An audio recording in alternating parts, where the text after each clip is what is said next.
Hello there! So yeah, just got done watching Annabelle Comes Home. It's the fifth movie in the Conjuring timeline.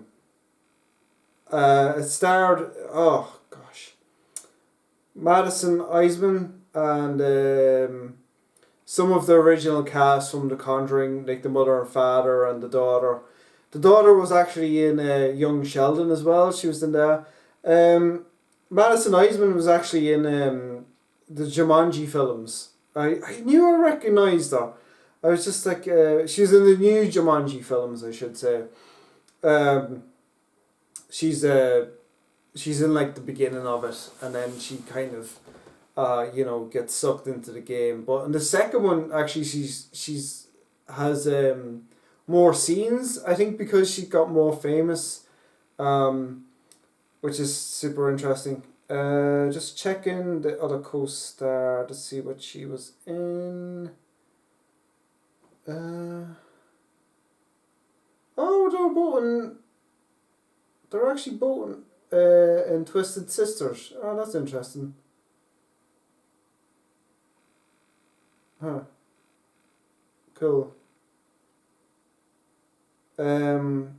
So anyway, so this movie starts off kind of where some of the other films start off with these nurses trying to get rid of Annabelle, basically the doll, the evil possessed doll that's possessed by a demon, and they give it up to the mother and father of the series. So it was kind of cool seeing them again because I accidentally watched it out of order. I watched The Nun first and then The Conjuring, and now I'm watching it in the proper order. So, but it was cool to see them two back again.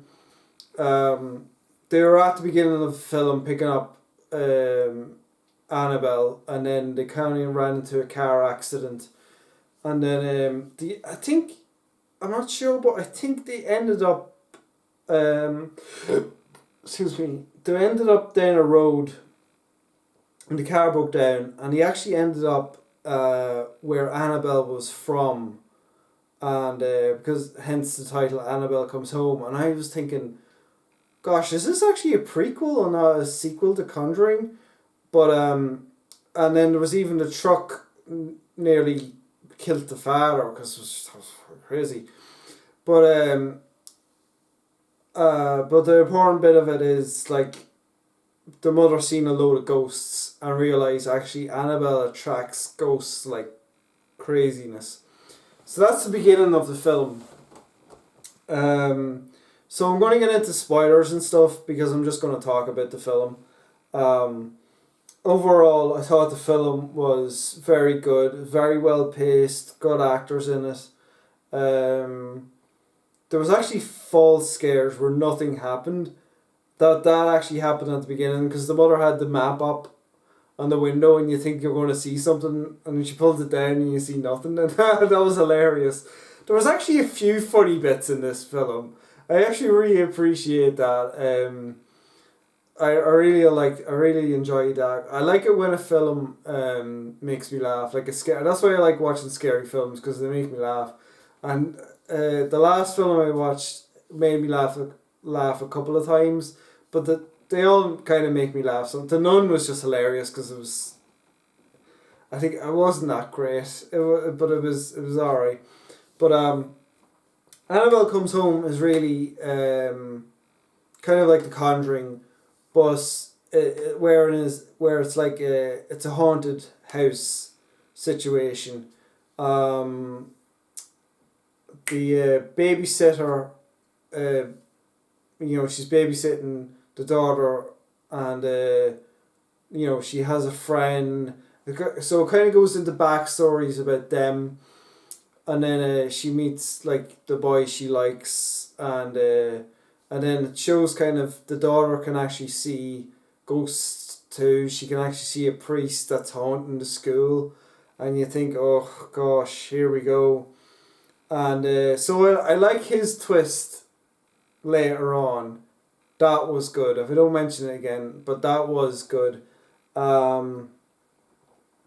Um, but yeah, they did a lot of set up stuff too because they played a film where the father was, we seen that in the Nun where he was trying to get the demon out of the farmhand, and there was a film about that, and they showed the film of that because I should go back a bit. The parents were gone out of town, so this the daughter was being babysat by oh gosh, Madison. That's the actor's name.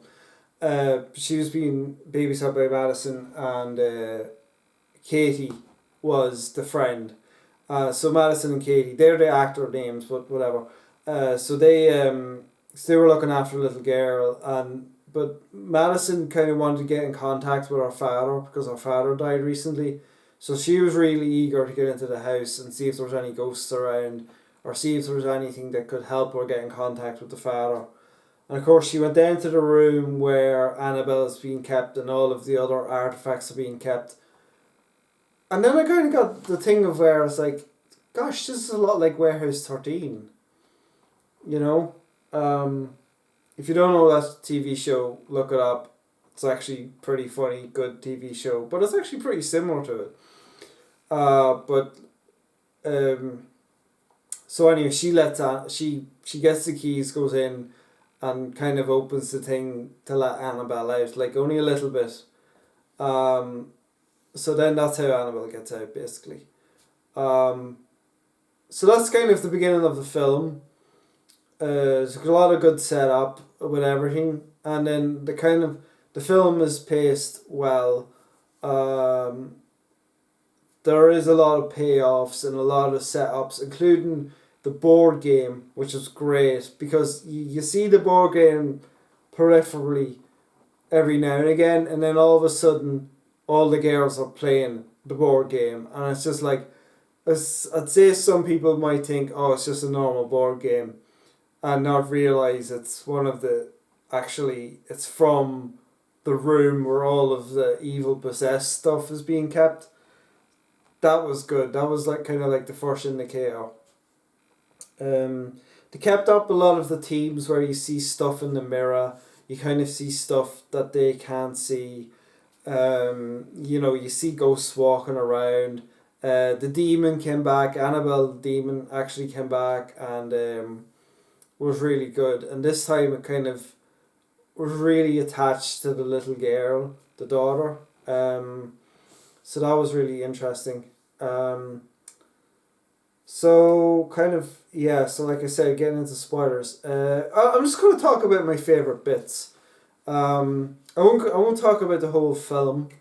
I'm just going to talk about my favorite bits. My favorite bit was the TV that showed Katie the future. Like it showed her what was going to happen before it happened, and it really freaked her out. I thought that was really good.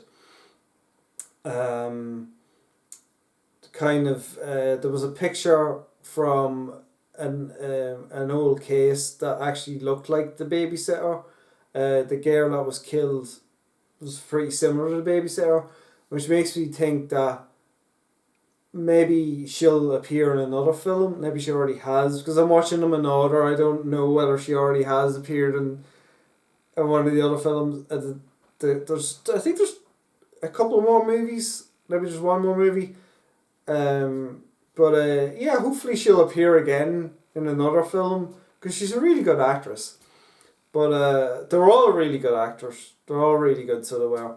But so that was pretty cool. The way the demons were stalking all of them, that was pretty cool. The monkey with the things didn't really do anything. That was a letdown. That was a letdown. Actually, I felt the samurai came to life. That was cool because the babysitter, she could hear and feel like the horror the samurai did to people. Like the samurai obviously killed a load of people at some point. So that was cool, but best there was a bride that was like there was this wedding dress that was possessed by a bride, and then eventually she possessed the friend, and how the friend was how the demon was exorcised from the friend was just brilliant, because the role of the film where the father's trying to exorcise the demon, and it worked. It actually exorcised it, because it was like it actually exorcised the demon in Katie. That was brilliant. That was so good. I didn't think that would work, but it did. Cool. So the little girl kind of was very aware, and she kind of knew some stuff her mother taught her, but obviously there's lots more stuff she should learn going forward. So yeah, what other bits kind of liked? Yeah, the boyfriend was good too, because he was just hilarious. He was just running around the house being chased by a werewolf, by this ghost werewolf thing, and then he ended up in a chicken coop, and he didn't know what to do. And then one of the chickens got out. He was like, "No, stop! Come back!" And the chicken got killed. That was hilarious. What was another funny bit? Oh gosh. Of course, they did the whole thing where Madison's leg got pulled, and then she got pulled back, and they do that in nearly every film. They did that in the last Annabelle film I watched. Yeah. Of course, there is throwbacks to the other films, which is good. Not the Nun though. There was no real throwback to the Nun. And so the other films, there are throwbacks to the Nun, but I guess they were setting up that film. They don't really have to reference it now. So yeah, kind of other favorite bits. Yeah, they were just really funny. They were really good. They were really good actors, and they pulled it off quite well. And like there was just kind of really the three of them, and then kind of the four of them kind of running around the house trying to get Annabelle back in her cabinet, basically, which was really good. And then there was a happy ending, which I appreciate, and everything came together, and everything worked out. I'm trying to think of, was there anything else I really I like. I really do like the movie in general. It was really good. It's kind of a film that I would watch again faster than maybe the last film I watched, because the last film was a lot like a Hitchcock movie, which was good, but I'd actually watch this movie quicker because there was funnier bits in it. It was really funny, so it was. But yeah, the whole theory of, like in the other films that had this theme of sisters, so that they don't really have that team anymore, which is kind of a letdown. But I guess they're all kind of women trying to sort stuff out, like, I guess, but yeah. What do you call it? Yeah, it was good. I was trying to think of another scene maybe. Yeah, so to sum it up, yeah, I did enjoy the film. Again, I talked about my favorite bits. Like when, oh yeah, there was when the babysitter went in to tuck in the daughter where she was sleeping, and she knows Annabelle was sleeping next to her, but at that point she didn't know who Annabelle was, so she went, "Oh, okay." It was just like I just walked there, I was like, "Oh my gosh, Annabelle's sleeping right next to her!" Ah. And then, oh yeah, there was a cool scene where eventually the daughter did wake up, and there was this lamp she has with the four different colours on it, and every colour it appeared like Annabelle, like sitting up, and then standing up, and then hovering, and then it showed the demon, which is kind of a callback to, it is a callback to the last film I watched. So that was pretty good, and then like That demon reminds me a lot of the demon from Tenacious D, the Tenacious D film Pick a Destiny, only it's all black. It's kind of, I wonder if it's the same guy, because it looks like it's the same guy. But yeah, okay, so that's yeah, I had fun. I had fun watching it. Yeah, it was pretty good. So yeah, definitely recommend it. I do recommend watching them in the right timeline, in the actual timeline, not the order the movies came out, in the actual timeline. So remember to like and subscribe. Thanks for watching. Check out my last movie review. Check out I'm going to put a link to the list of all of the Conjuring timelines, and I'll actually put a video to maybe a list of like my last movie series, and then there's my channel link up there. So thanks for watching, and yeah, I'll see you later. Bye. Oh, I have to do that. Bye.